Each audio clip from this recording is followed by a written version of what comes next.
നമ്മളെ ബുദ്ധിമുട്ടെന്ന് കണ്ട നമ്മളെ കശാപ്പുകാരനാണ്. എന്നാലും ശരി മേടിക്കാൻ കൊടുക്കുകയും ചെയ്യുന്ന കൂട്ടത്തില് നല്ലൊരു കച്ചവടം. എന്റെ വാപ്പ തുടങ്ങിയ കശാപ്പ് നമ്മളെ പാരമ്പര്യമായിട്ട് കശാപ്പുകാരനാണ്.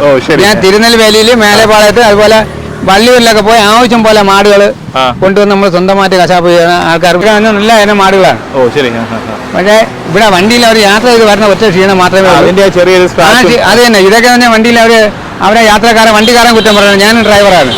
നമ്മള് നല്ലതുപോലെ വണ്ടി ഓടി വരുമ്പോൾ വേറെ വണ്ടി ഓട്ടൊക്കെ ചെയ്ത് കയറിപ്പോൾ നമുക്ക് പോകാൻ സ്ഥലമില്ലാതെ വരികയാണെങ്കിൽ നമ്മൾ ചവിട്ടിയേ പറ്റൂ.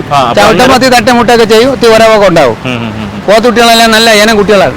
എല്ലാവരും നല്ല ഇനം കുട്ടിയാണ്. നല്ല ഇനം കുട്ടികളുള്ള ക്ഷീണമൊന്നും നോക്കേണ്ട ആവശ്യമില്ല. ഇപ്പോഴത്തെ ഒരു ക്ഷീണം നോക്കണ്ട. ഈ 5 ദിവസം കഴിയുമ്പോൾ വെള്ളത്തിലിട്ട് ശരീരത്തിന് ക്ഷീണമൊക്കെ വിടുമ്പോൾ ഈ പോത്താണെന്ന് പോലും നമ്മൾ പറയത്തില്ല. ഇല്ല, ഒരു മനുഷ്യ പറയില്ല. ഇതിന്റെ ഇപ്പോഴത്തെ ക്ഷീണത്തിന്റെ ഇതൊക്കെ ബുദ്ധിമുട്ടൊക്കെ കരുതി ചിലർ മേടിക്കാറില്ല. ഇതൊക്കെ നമുക്ക് കുറഞ്ഞ വില കിട്ടുന്ന സാധനം. ഇതൊക്കെ 13 രൂപ 14 രൂപയ്ക്കൊക്കെ നമുക്ക് തരും. ആ റേഞ്ച് കിട്ടും.